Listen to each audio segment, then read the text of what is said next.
सभी साथियों को राम राम नमस्कार। उम्मीद करता हूँ आप सभी बहुत ही बढ़िया होंगे। तो फाइनली आरपीएफ कांस्टेबल का नोटिफिकेशन यहाँ पे रिलीज हो चुका है। 2024 की वैकेंसी आ चुकी है। तो पूरी कंप्लीट इन्फॉर्मेशन आप सभी को मिलने वाली है। डिटेल नोटिफिकेशन के साथ मैं आप सभी को सारी चीजें क्लियर करूंगा कि एज क्राइटेरिया क्या रहने वाला है, कौन सी कैटेगरी के लिए कितनी वैकेंसी है, वो सारी चीजें आपको इस वीडियो में देखने के लिए मिल जाएंगी।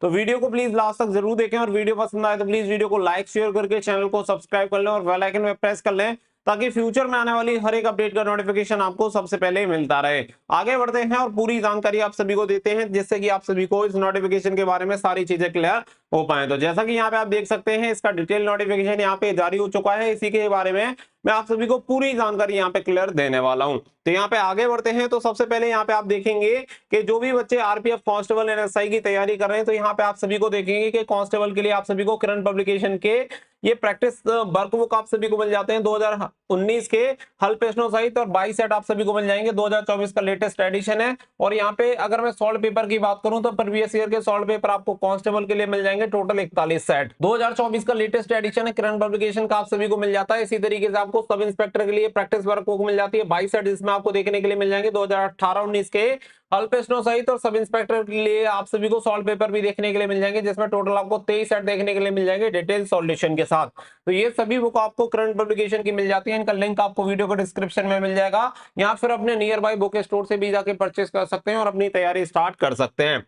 आगे बढ़ते हैं तो यहाँ पे आप सभी देखेंगे, यहाँ पे ओपनिंग डेट ऑफ एप्लीकेशन की बात करें तो 15/4/2024 यानी कि कल से आपके ऑनलाइन एप्लीकेशन फॉर्म स्टार्ट हो जाएंगे।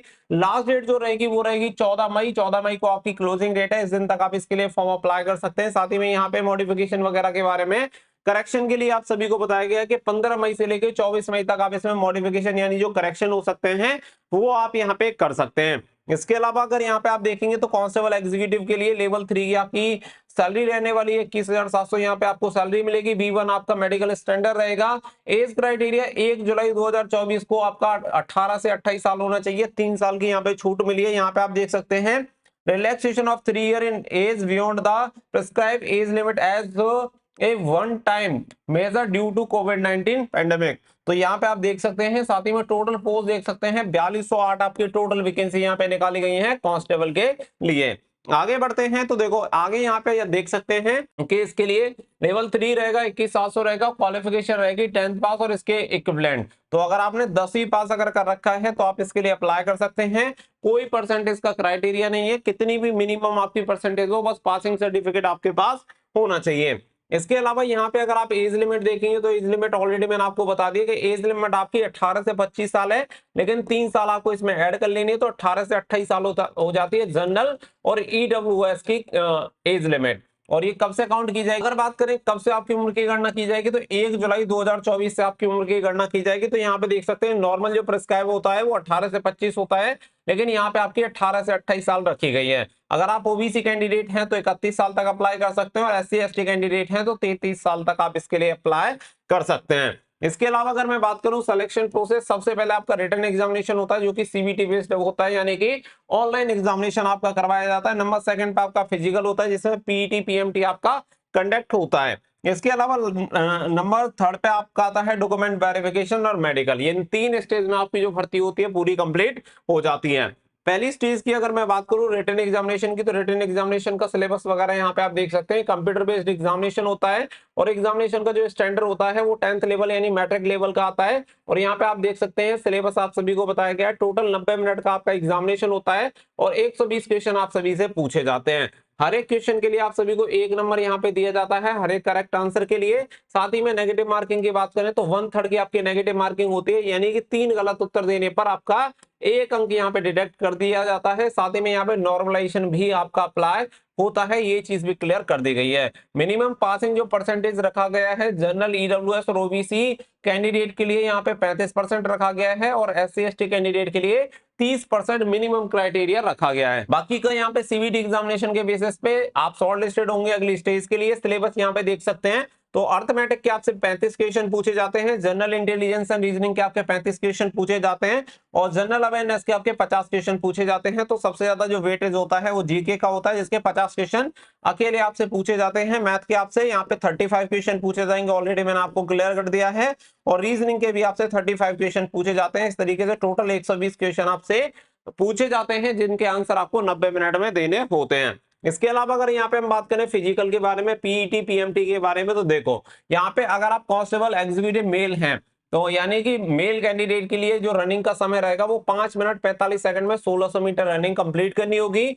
और अगर आप फीमेल कैंडिडेट हैं तो 3 मिनट 40 सेकंड में आपको 800 मीटर की रनिंग कंप्लीट करनी होती है। वहीं पे अगर हम बात करें, मेल कैंडिडेट को लॉन्ग जंप 14 फीट करनी होगी और फीमेल कैंडिडेट को लॉन्ग जंप 9 फीट करनी होती है।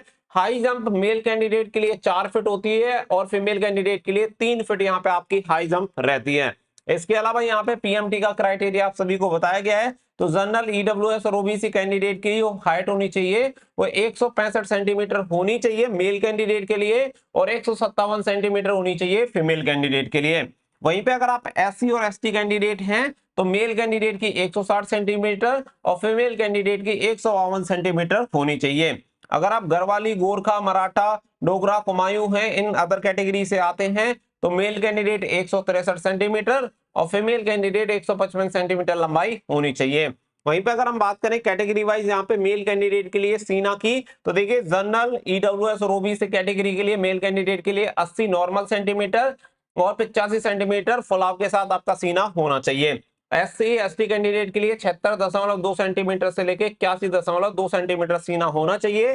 बाकी का जो भी अदर कैटेगरीज हैं जैसे गढ़वाली, गोरखा, मराठा, जिनके लिए 80 से 85 नॉर्मल इतना ही सीना आपका होना चाहिए। तो ये क्राइटेरिया आपका फिजिकल का क्लियर यहाँ पे हो जाता है। बात आती है यहाँ पे वैकेंसी के बारे में कि कौन सी कैटेगरी के लिए कितनी वैकेंसी रखी गई है। तो यहाँ पे पोस्ट एंड रैंक आप सभी देख सकते हैं। तो जनरल कैटेगरी की 1450, एससी की 536, एसटी की 268, ओबीसी की यहाँ पे 966 और ईडब्ल्यूएस की 357 वैकेंसी। इस तरीके से मेल कैंडिडेट की टोटल 3577 वैकेंसी निकाली गई है। वहीं पे फीमेल की हम बात करें तो फीमेल की टोटल वैकेंसी आपकी 631 रहने वाली है, जिसमें 256 जनरल, एससी की आपकी 95, एसटी की 47, ओबीसी के 170, ईडब्ल्यूएस की 63 और यहाँ पे टोटल एक्स सर्विसमैन के लिए 420 वैकेंसी आपकी रिजर्व रहेंगी, यानी 10% वैकेंसी का कोटा रहता है।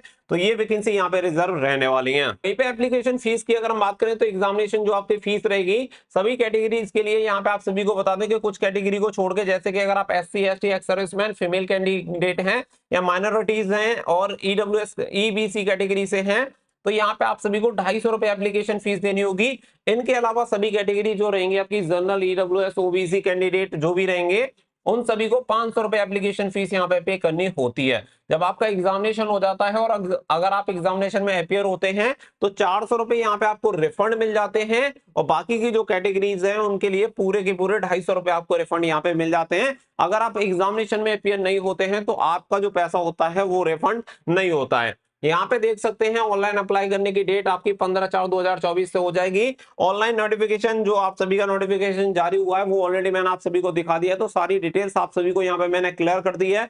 एज क्राइटेरिया में कितनी छूट मिली है, फिजिकल क्या होने वाला है, आप सभी का सिलेबस क्या है, वो सारी चीजें मैंने बता दी है। इससे रिलेटेड और भी चीजें होंगी वो मैं आपको बता दूंगा। सबसे मोस्ट इंपोर्टेंट जो चीज यहाँ पे रह गई है वो मैं आप सभी को क्लियर कर देता हूँ। वो आप सभी के रह गई है यहाँ पे जो ग्रुप वाइज आपकी वैकेंसी रहेंगी। यहाँ पे ग्रुप वाइज अभी इन वैकेंसी का यहाँ पे डेटा नहीं दिया गया, उसका रीजन अभी समझ में नहीं आ रहा है। तो ग्रुप वाइज वैकेंसी की डिटेल्स मैं आप सभी को बहुत जल्दी प्रोवाइड करा दूंगा, क्योंकि ये सबसे मोस्ट इंपोर्टेंट रहता है कि यहाँ पे अब तक जो वैकेंसी निकाली जाती थी वो ग्रुप वाइज वैकेंसी निकाली जाती थी, लेकिन अभी यहाँ पे ग्रुप वाइज वैकेंसी नहीं है। तो इसका जो भी रीजन है वो आप सभी को बहुत ही जल्दी अगली वीडियो में मिल जाएगा। जिसका पता मैं जैसे ही कंफर्म कर पाऊंगा उसके बाद आप सभी को बता दूंगा। तो मिलेंगे नेक्स्ट वीडियो में, फिलहाल के लिए बस इतना ही। So thank you for watching. Jai Hind, जय भारत।